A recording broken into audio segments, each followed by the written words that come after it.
Hey, campfire crew, let's get it on.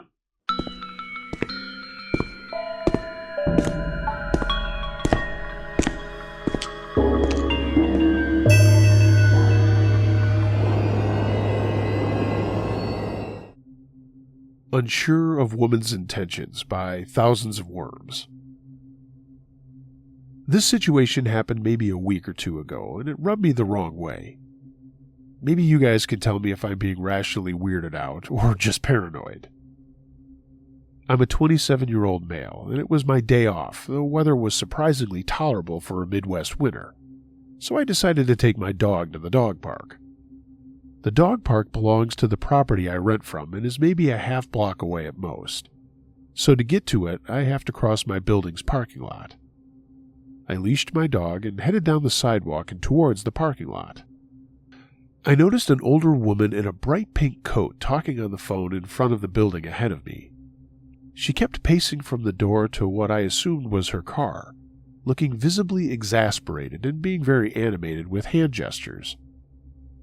Then I assumed she was a delivery driver who didn't get the correct access code to the building and was on the phone with a customer, which happens all the time in an area with mostly apartment complexes. I wasn't close enough to hear what was exactly happening, but I only have access to my own building anyway, so I continued on. As I was stepping onto the sidewalk, she noticed me and shouted, "Hey!" to get my attention, but it was somewhat aggressive or desperate. I'm unsure why she chose me of all people, as there were a couple of closer individuals entering and exiting their cars close to her. But either way, I said hello. She shouted, "Can you help me?" And I accepted, but I was worried something might actually be wrong, this is the way she was acting. She began talking, but I was too far away from her to hear, so my dog and I took a few steps towards her. "Can you give me directions to such and such? My phone is dead." I immediately stopped in my tracks and became a little cautious, as I knew she had been on her phone just a few seconds before asking me. Trying to rationalize the situation, I told myself that maybe her phone did die as soon as I walked up, and she wasn't able to use her GPS or contact anyone. Regardless, I took a step away from her and allowed my attention-hungry dog to get between us just in case. In a way, I was relieved that all she wanted was directions, so I happily helped her. I described the way she needed to go and told her it was actually super close by and easy to find. I took extra time giving her the directions because I'm shitty at them and I didn't want to get her stranded. But no matter what I said, she was extremely confused. Whenever I would point left, she would seem perplexed and point in a completely different direction. At that point, I was getting a little impatient, but listening to her try to relay the directions back to me gave me a chance to get a better look at her. She was dressed very nicely, but her hair was messy, and she was missing the majority of her teeth. She was a lot taller than little old me. I stand at a whopping 5'3", and she was older than I realized. Usually the people I live amongst are closer in age to me, and I hadn't seen her around before. But I didn't think anything of it, as we were relatively close to the highway and saw all sorts of people come through. After the third try with the directions, she finally understood where she was supposed to go and calmed down a little. I gave her a, "Well, good luck, have a good one," and we both turned around to part ways, and she headed to her car. After a few steps, I noticed that the leash got taut, and my dog wouldn't budge. I glanced back to see what the deal was, and I saw the woman walking towards me again at a faster than normal pace as my back had been turned. That really caught me off guard because she was much closer than she had started and didn't seem at all wary about my 55-pound dog. I politely and probably very squeakily gave her a "Nope, have a good rest of your day" to remind her that our interaction was over. She casually stopped moving towards me and said, "Thanks, you too," before heading to her car for the final time. I headed towards the dog park, as it's in a populated area, and I would have had to pass her again if I wanted to go to my apartment. Plus, I had promised my dog the dog park. Once we were there, I happened to look up towards the street to see a pink coat lady driving the complete opposite direction that I had told her. And she was on her phone yet again. So, her phone wasn't dead after all? Did she actually not need directions then? Was she pretending to be confused in order to just talk to me? I mean, the whole situation seems odd, but I don't want to deem anybody who might be lost or confused as a creep. What do you guys think?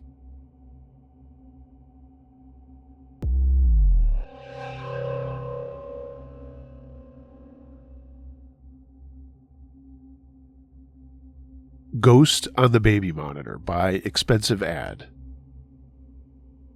When my daughter was 3 months old, we had just moved into a new house. It was a quiet neighborhood, nothing creepy about it, just a fresh start for our little family. But within the first week, something happened that I still can't explain. One night, I was downstairs cleaning up while my husband was asleep. Our daughter was in her crib, and I had the baby monitor next to me. It was one of those video ones with night vision, so I could see her little chest rising and falling as she slept. Then, through the static of the monitor, I heard it. A soft whisper. At first, I just thought it was interference, maybe picking up a neighbor's frequency. But then, clear as day, I heard a woman's voice. "Shh, go back to sleep, baby." I froze. The only people in the house were me, my husband, and our daughter. I stared at the screen, my heart pounding. My baby was still there, sleeping peacefully.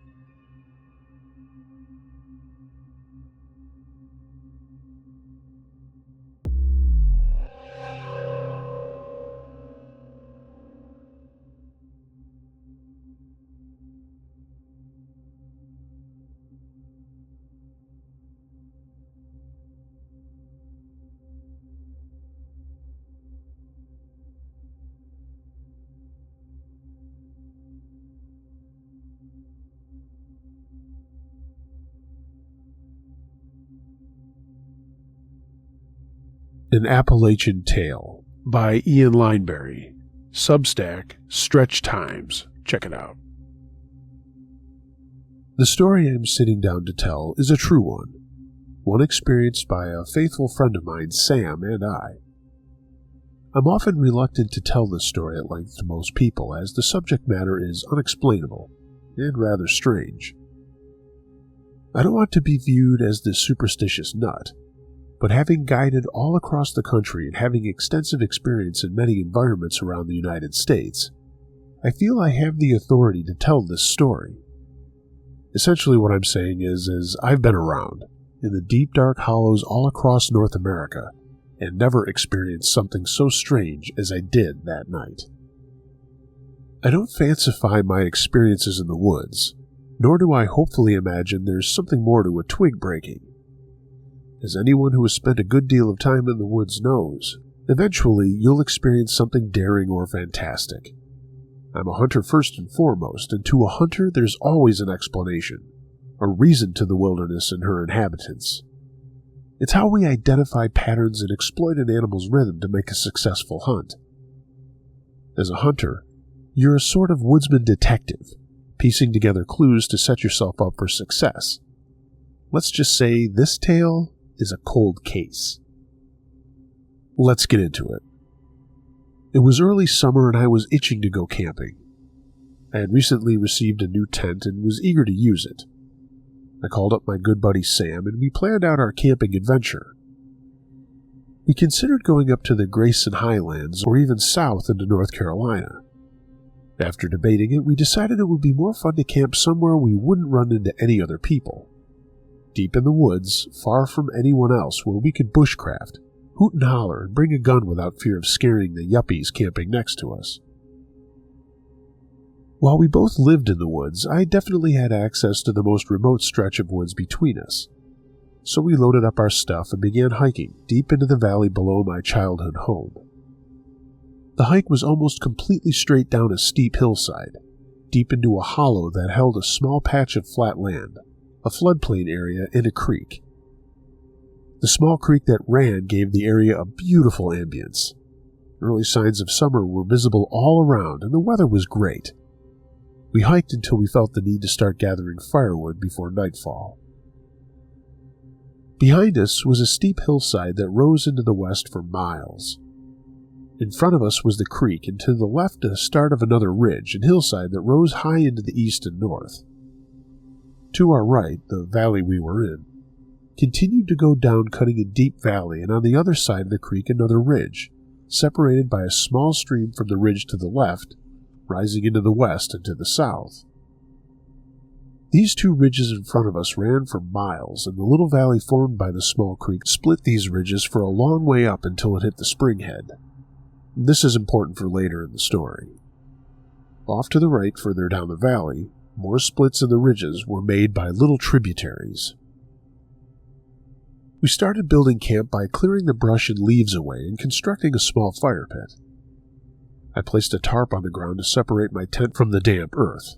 Remember this, the tarp extended out roughly a foot on each side of my tent. Sam had a hammock that he planned to sleep in. I've only ever camped in a hammock once, and it didn't go great. But I didn't say anything to him, thinking that maybe he would enjoy it. We gathered a hefty load of firewood consisting of some reasonably dry stuff. It was shaping up to be a really nice camping trip. I won't beat a dead horse, but it was really nice to be away from people. Sam and I sat around the fire and shot the shit until the sun went down. Now, one of the things Sam and I have always bonded on has been Bigfoot shows. We're both skeptics, and I would say we hold a similar or the same opinion on the subject. Our interest is less about believing in Bigfoot, but rather we find the subject matter to be nostalgic, silly, and a fun thing to joke about. So I brought up the idea to Sam that we begin to hunt Bigfoot. He laughed and thought it was a great idea, so we began doing the antics they did in the Finding Bigfoot TV show. We started with the classic tree knocks. A tree knock, for those unaware, is when you use a stick to beat on a tree, making a loud knocking sound that echoes throughout the forest. Supposedly, Sasquatch communicates this way. We didn't really think anything of it at all. As I said before, we really didn't believe. We were just joking around. So we began by knocking on the trees and then stopping and listening for a response. After a few times of doing this, we paused and heard nothing, but I began to think of a joke to crack and something else to do. Before I could open my mouth, we heard clear as day a tree knock far off somewhere on the ridge to the left. I looked at Sam and said, "Dude." Sam just looked back at me in surprise. I then did some more knocks and we listened again. Then, off in the distance, we heard more knocks in response. Then the other ridge to the right, we began hearing knocks. Sam at that point was beginning to get freaked out a little and was perplexed as to what it could be. I, at the time, was such a hard skeptic I carried on and insisted that it was a person or a woodpecker. But who in the world would be out there, deeper in the woods than we are on private land? Sam voiced his rebuttal. What woodpecker makes 3 loud booming knocks on a tree that sound exactly like the knocks we made? I ignored those arguments and held strong to the fact that there was no Bigfoot. I then insisted that we push the envelope by doing whoops and howls, just like they did on TV. Sam was not very enthused by this idea, being the humbler and smarter one of us that night, knowing sometimes there's certain things you don't mess with. But at that time I was full of piss and vinegar and stubborn as a mule about the fact that Bigfoot was not real. I'd also brought a gun with me and was certain I could fight off anything we might have to fight off. So we started howling into the woods. It was dark that night, being a new moon, and beyond the firelight, you couldn't see a damn thing. We would howl and wait and listen for a reply. After a few howls, the excitement of, "What was that?" started to fade, and my logical, rational, science-based theory of the woodpecker began to appear true. Then, out of the dark distance came one of the strangest sounds I've ever heard. A howl.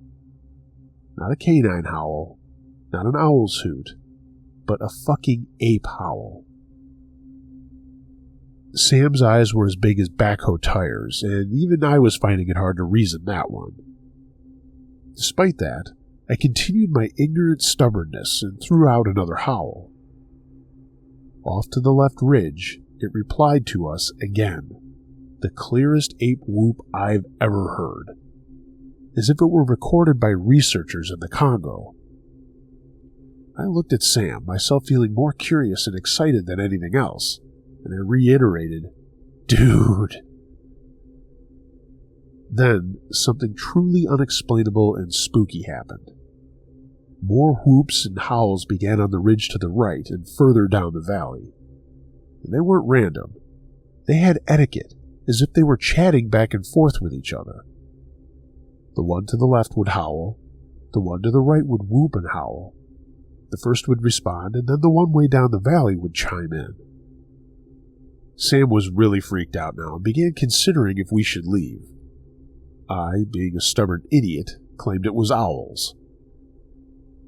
Owls? We were both raised in these hollers. I've heard owls, and you're going to tell me that was an owl? Sam argued against my claim.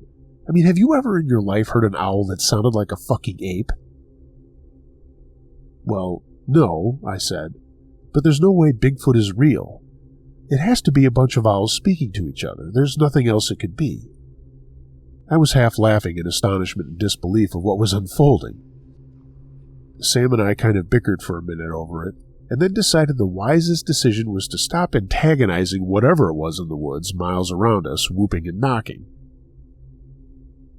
It wasn't too long after that we decided to go to bed. I crawled into my tent and Sam into his hammock.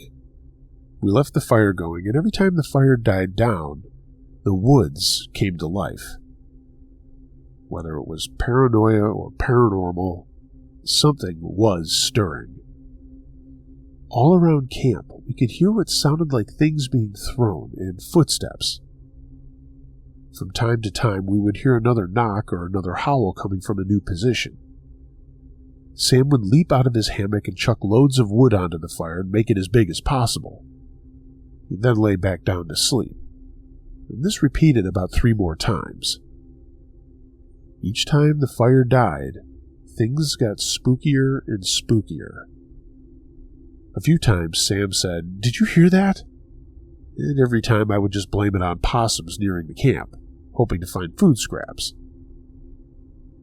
Well, the third time Sam ran out of firewood, meaning that this time when the fire died, it was going to die for good, leaving us to the dark void of the Appalachian holler.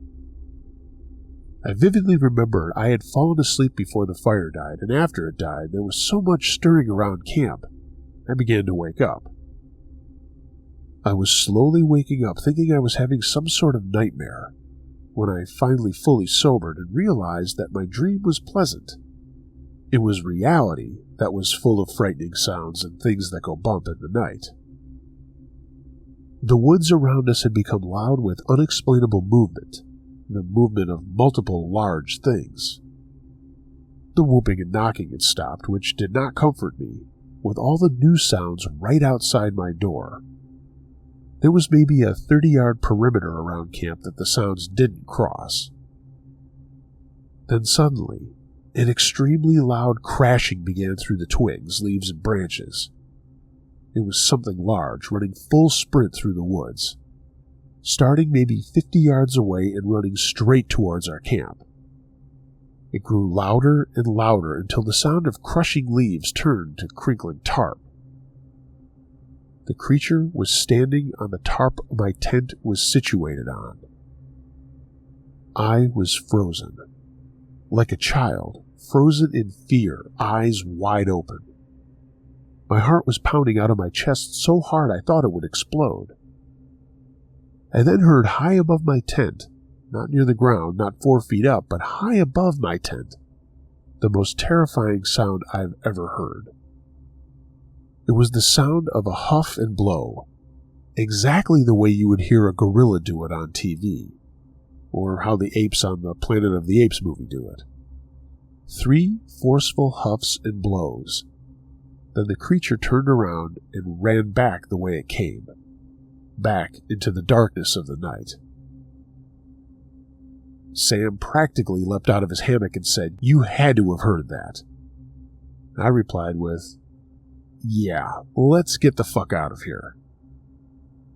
I slid around into the chamber of my 30-30 and crawled out of the tent. We both got busy grabbing only our essentials and started out of the woods. Using shitty dim flashlights, we made our way up the hill, frantically looking behind us into the terrible night and trying to move fast without running. We hiked a long way, and by the time we made it back to the house, it was far past midnight. We never did see what it was that charged us, and we never did hear anything else after that. But whatever it was scared us enough to make us hike out into the dead of night and leave all of our gear there. We returned the next morning in full daylight to gather our things. Looking back, I wish we had surveyed the area for tracks or some clue as to what it was. But at the time, we didn't want to be down there for any longer than we had to. Having been some years since this happened, now I would go down there in a heartbeat and not think anything of it. When I come home, I usually feel a sense of ease in the woods. It feels like a weight is lifted off my shoulders, knowing that there are no cougars or grizzly bears to worry about. For my Western outdoorsy folk, familiar with cougar country, reading this and thinking, I don't feel a weight in the woods. My reply would be the question, have you noticed you've been stalked before? Cougars are some of the sneakiest creatures in the animal kingdom, and just because you've never noticed it, doesn't mean it hasn't happened. I myself have been stalked. It's a feeling that sticks with you, and definitely puts you on edge in cougar country for a long time after it happens. I have a colleague who guides western big game in New Mexico who told me a story once that during a hunt, he had a fellow guide spotting for him, and that guide watched a cougar stalk my friend through a grove of trees before giving up. My friend never had the slightest idea he was being stalked. I believe for an avid outdoorsman in cougar country, it's inevitable. And as far as grizzly country, it's a similar feeling, but a little different. Most bear encounters happen because you surprise the bear in thick woods. I have many friends from my time in Alaska who would share stories of being charged by monster grizzlies from out of nowhere. They would just be hiking along and then boom, 800 pounds of death blasting straight towards them. And the consensus is the same amongst them. If you spend enough time out there, it will happen eventually. I luckily was never charged during my time in Alaska, and I avoided known bear hangouts, but the few times I spent in bear country, I always had this jack-in-the-box anxiety, just waiting for it to happen. What is funny, though, is despite that weight being lifted initially, an old feeling always returns. I know it's not some sort of psychological thing having to do with that patch of wood specifically, because I feel it in most places in Appalachia. It's a feeling of being watched, a feeling that something is there, and a feeling of dread. And it amplifies every time you hear some strange crashing in the woods or a sound you can't explain. Most of the times I've experienced this, I've had a gun on me. And I think to myself, come on, man, you're the most badass thing out here. Yet I can never shake that anxiety. My brother, without having ever heard this story, reluctantly asked me over the phone one day, "Don't think I'm crazy, but have you ever felt creeped out in the woods below the house? I don't know what it is, but every time I go down there, I feel like I'm being watched, and I get filled with dread." Hearing him say that sent shivers down my spine, simply because I always dismissed this feeling. I've swept the story under the rug for years, telling myself it was just a bear or whatever. But to hear my brother, who's a Marine, tell me that, is certified to me that I was not simply being a pussy. I've only ever felt like that in two regions of the country, Appalachia and the redwood forests of Northern California. Now, some of you hearing this may be thinking that I'm just a nutjob Bigfoot believer. I've been reluctant to share this story for that reason. But I want to end this saying I have no idea what it was that made those calls that night. I also have no idea what it was that busted into our camp. We never did lay eyes on anything. But I want to reiterate that the story is true, verbatim to how it happened as I can recall it without any embellishment. I have no idea what it was, and you can make your own decision as to what you think it was. But being an experienced woodsman, never have I ever experienced something like that since, and I have no worldly explanation for it.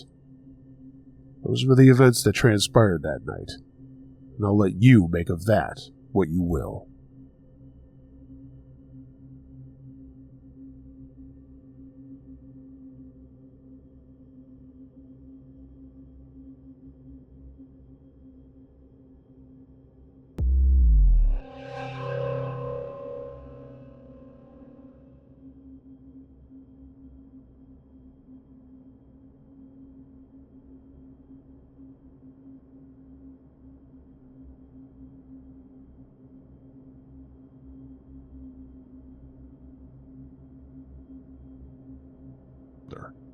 We rented the home from an older woman, and the house smelled as though you would expect from an old house that used to be occupied by an older lady. It smelled like old Chanel No. 5 and old carpet. There were only 3 bedrooms in the house, including the master bedroom, and there were also 2 bathrooms. I have 3 siblings, 2 parents, and 1 cousin, all of them staying in the household on an average day. The house was pretty packed, but we were there for only a year, and it was cheap. My cousin also followed the football coach there as well. And to ensure eligibility, we had to have a place to stay near the school. This included my uncle, my cousin's dad, who got an apartment. The apartment had no good furniture, but enough to prove that they were living there. Since there was no good furniture, he ended up staying with us most of the time. And my uncle would occasionally stay at the apartment, but they didn't allow pets. My uncle's boxer would stay with us all the time. I was only 7 or 8 years old, but I remember this all too well. I have this weird issue with fabric that I think looks old, so I always slept on our couch in the living room that I knew my mom had bought a few years prior. Above the couch I slept on was a window with mini blinds that were always closed, so I never would have expected this would happen. One night, I drifted off to sleep as I always did, and I woke up in the middle of the night. I've always slept with the TV on, running recorded versions of the Ninja Turtles because it helped me sleep. But if it wasn't for the TV, I never would have noticed. I woke up and looked at my TV and then rolled over to sleep again. That's when I noticed 2 eyes staring right back at me through the gaps of the blinds, looking down on me. As a 7-year-old little girl, I screamed and ran all the way to my parents' room crying. My dad is a bodybuilder and is very large, so he shot up and went outside. When he opened the door, he didn't see anyone, and I ended up sleeping with my parents. No one really believed me after the whole ordeal, so it was forgotten. I never slept on that same couch ever again. But my brother drifted off to sleep on that couch after practice one day, and he ended up sleeping through the night. Around 2 a.m, my brother woke me up and asked me what I had seen the night that I had said someone was looking at me. I explained what I had saw, and he told me that he had just seen the same thing. We woke my parents up and told them that my brother had seen the same thing I did, and my dad went outside again. No one was there, but there were huge footprints where whoever it was stood. The footprints proved that we weren't lying, and we were honest about what we had seen. The area around was very dangerous, so we just assumed it was a peeper. We never called the cops because we never saw who it was, and if they ever tried to break in, we had our dad to protect us. My dad is very easy to wake up, and it just takes a yell to get him awake. My brother came up with a new solution to the peeper problem. My brother ended up moving the blinds pointing upward instead of down. This meant that the gaps in the blinds would show the ceiling rather than us, and we never had another issue. Well, that is, for a little while. One night, we were out of the house for a birthday party around the same time we would be asleep, and I accidentally left the TV on, as I usually would every single night. When we arrived back home, Our house was an absolute mess. As I mentioned, we had my uncle's boxer staying with us most of the time, and we let him roam the house when we weren't home. It looked like someone tried to go through the front door, but was unsuccessful. There were claw marks from the boxer trying to get to someone on the other side. And at the back door, there were chips off the frame of the door as though someone had tried to break in with a crowbar. The pages to my library book were torn, and my backpack had been rummaged through, and my homework was shredded. My parents concluded that whoever broke in was after me or my brother. That's because he only ever really saw us. I thank God every day that we were not there. I have no idea what the person wanted or who they were after. But shortly after that, we moved back to our old house in a safer area, and nothing ever happened again.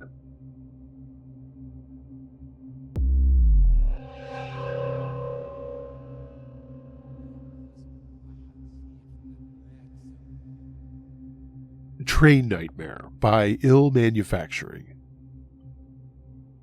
I recently took a long-distance, 12-hour train ride, one of those peaceful trips where you could lean back, close your eyes, and relax. But what began as an opportunity for quiet reflection and escape quickly turned into an uncomfortable and unrelenting experience. I opted for the train over flying due to the recent uptick in airline incidents, and I'm somewhat of a nervous flyer. The train seemed like a safer, more relaxed choice. But when I boarded the train and settled into my seat, things took an unexpected turn. A young woman, about my age but perhaps a bit younger, I am a 30-year-old male, took the seat next to me. She seemed friendly enough at first, but before long it became clear she was in the mood to talk. I didn't mind at first, thinking maybe it would be a brief conversation to pass the time. But it quickly escalated into something else entirely. I'd tried to nod off, hoping to get some rest, but she kept tapping me on the shoulder, waking me up each time. It felt like she was determined to keep me engaged, and even though I told her I was exhausted and just wanted to sleep, the conversation kept going and going, uninterrupted. She began asking personal questions, probing into my life. I felt it was strange, but I didn't want to be rude, so I answered as best I could. Always polite, but I was starting to get uncomfortable.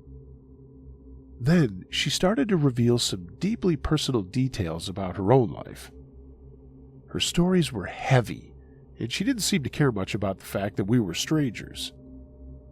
She spoke about drifting for months at a time, how she had spent over 4 years in and out of mental hospitals, with over 40 admissions in total. She shared the trauma of her mother being a narcissist and how a family friend had sexually assaulted her. The stories kept coming, each one more painful than the last, and I'm not going to go into further details, but there were some pretty traumatizing things that she was saying she had experienced. I felt bad for her, so I tried to weather it and listen, but I was stuck, unable to get a word in or extricate myself from the situation. I tried to steer the conversation in a direction that might help me escape, mentioning that I was happily married in the hopes that it would signal I wasn't interested in case that was part of it, or that she might think my wife wouldn't really appreciate me having a conversation like this with another woman. But instead of backing off, it seemed to kind of upset her. I could see the change in her expression, as though my words had somehow hurt her. But she didn't stop.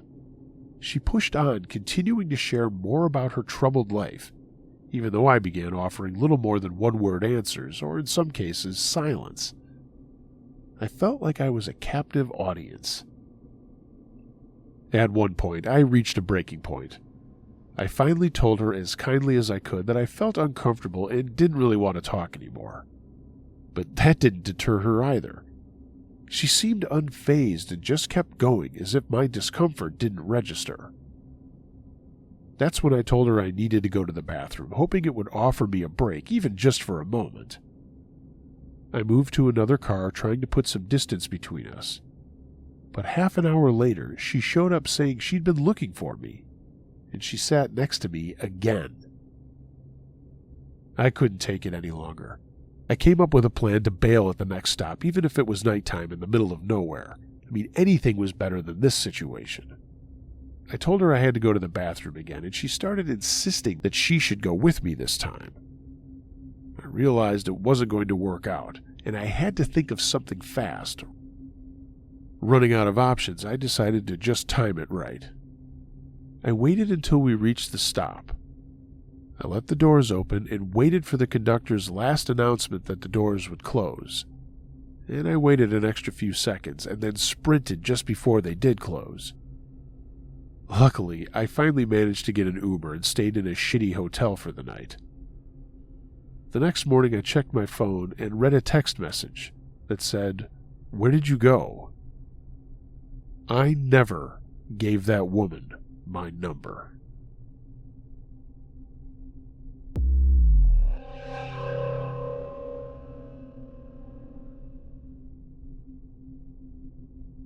My Brother Joined a Cult by Giona.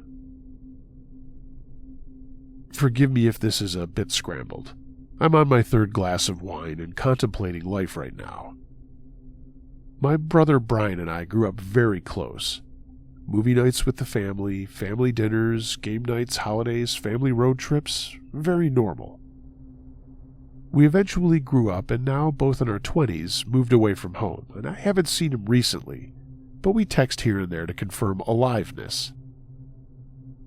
After we had left home, Brian suddenly became extremely religious nearly overnight.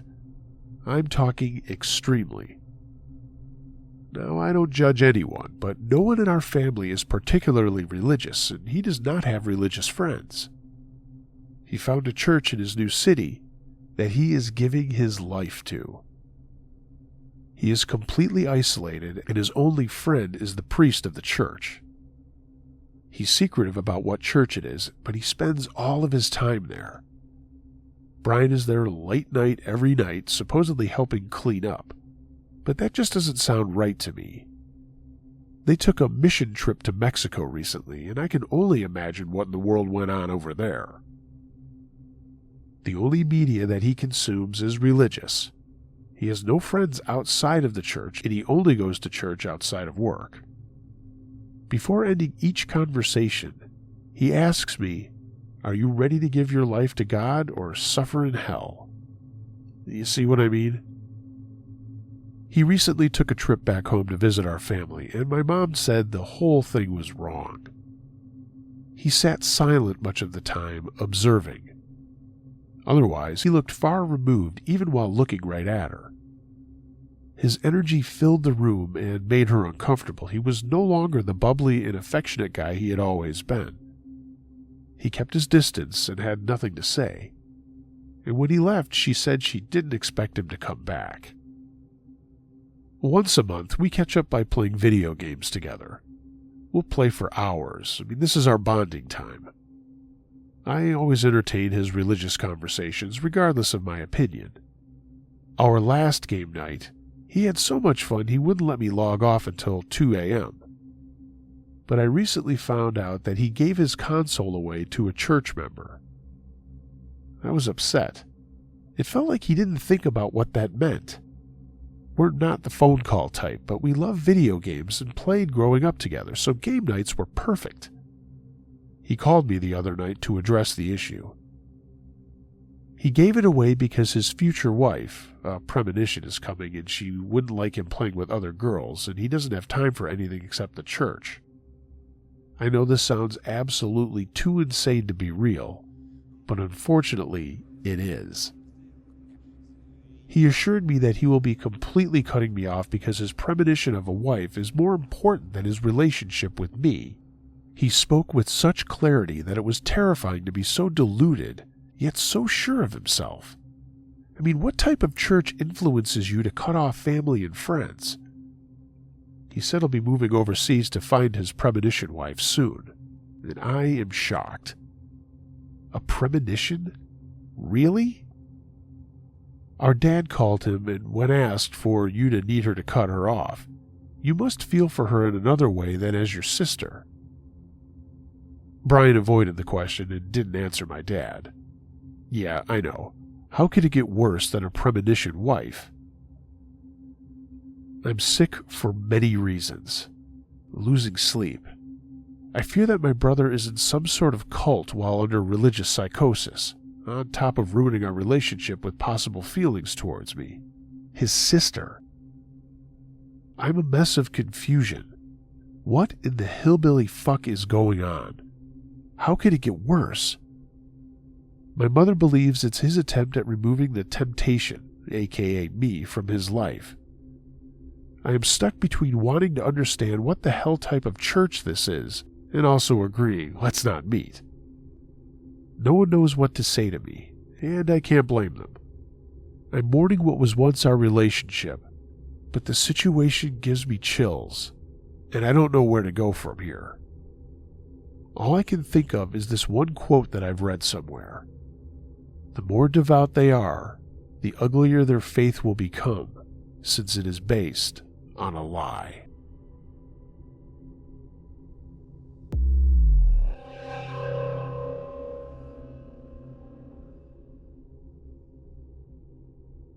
Woman standing in front of my house, submitted by dark-colored glasses. My story took place about 2 years ago outside my home in California. It was a freaky experience, and I still don't know what to make of it. It was almost midnight, and I was on my couch enjoying an episode of Friends. And once the credits started to roll, I checked the time on my phone, and it said it was 11:57. I got up and stepped onto my front porch to look at the moon, when I got an uneasy feeling. I can't describe it any better than uneasy. It was weird, like I was being watched. So I looked around my block. I lived on a dead-end street, and my house sat right in the middle of it, when something standing on the sidewalk on the other side of the street got my attention. It appeared to be a woman dressed in black, but the more that I stared at her, the weirder it became. I stood on my porch for, 10 or 15 seconds, staring right at it, her, whatever it was, pinching myself because I wanted to make sure that it wasn't a figment of my imagination, and I suddenly got a rush of fear. I opened my metal screen door and stood inside my house staring at her, it, whatever it was, through the door. Let me describe this person or thing. It appeared to be a woman, maybe 5'2", and sort of pudgy. She was wearing a black skirt that reached under her knees, a black sweater, and black flat old womanly shoes, and a veil that covered her head, but I couldn't see any hair or neck. I continued to stand for, 30 seconds, maybe a minute, and I couldn't look away. But I was terrified because this thing or person looked so out of place, especially with the veil, and I noticed that it didn't appear to move. Normally when someone stands, they don't stand up completely straight without shifting or moving around to balance their weight. But this thing just stood there with its back as straight as a board. The only light outside came from various streetlights, and the house this thing was standing in front of had all the lights off, minus the soft blue glow of the TV that was visible through the front window. There were no cars driving by, and no people walking around. Like I said, it was a dead end, and we don't get a lot of traffic anyway, and we usually get none past 12 o'clock. I could hear the noises of a nearby freeway, and somehow drowning out everything got weirder. I didn't feel any wind. I didn't hear any other noises. It felt like everything else was on pause, and it was just me and this thing. And I started feeling even more scared. I noticed that I couldn't tell whether it was facing me or looking away. Obviously, I figured her face was covered with the veil shawl thing she was wearing. But I did feel like I was being watched. I tried to focus on her legs and feet, but I simply couldn't make out whether I was looking at her front or back. And I almost yelled for my brother. But I got this weird idea. What if it heard me and it showed me something I didn't want to see? I did end up running to my brother's room, about 15 feet from the front door. And I told him, "Hey, come and look at this." And we ran back. The whole process took maybe 10 seconds.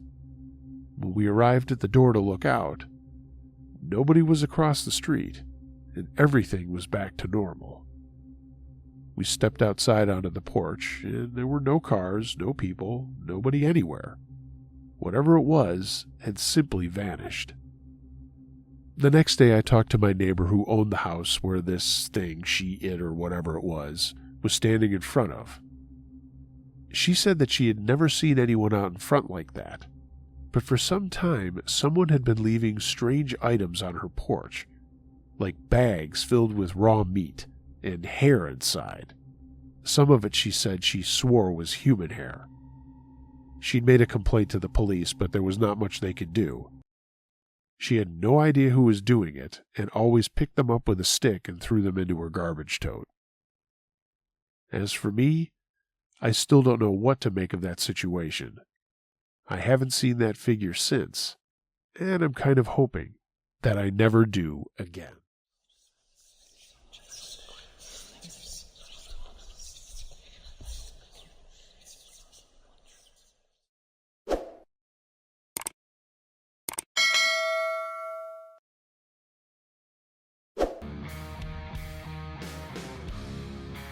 Hey gang, appreciate you getting all the way to the end of this episode. I hope you like what you heard. If you have a true scary story that you'd like to hear me narrate, send it to Uncle Josh TrueScaryStories@gmail.com. I read them all. If you're listening to this on YouTube and you're so inclined, give the video a thumbs up, tell some of your friends, and hey, leave me a comment. Let me know what you thought of the stories. Follow me on social media. And of course, if you'd like to take your support of the channel a little further, find a link to my Patreon page in the description, and consider purchasing some Campfire Crew or Uncle Josh merchandise. A link to my TeePublic storefront is down there as well. Everyone, be excellent to each other. And until next time, be wary of things that go bump in the night. It could be anything. A ghost, a monster, or the guy next door.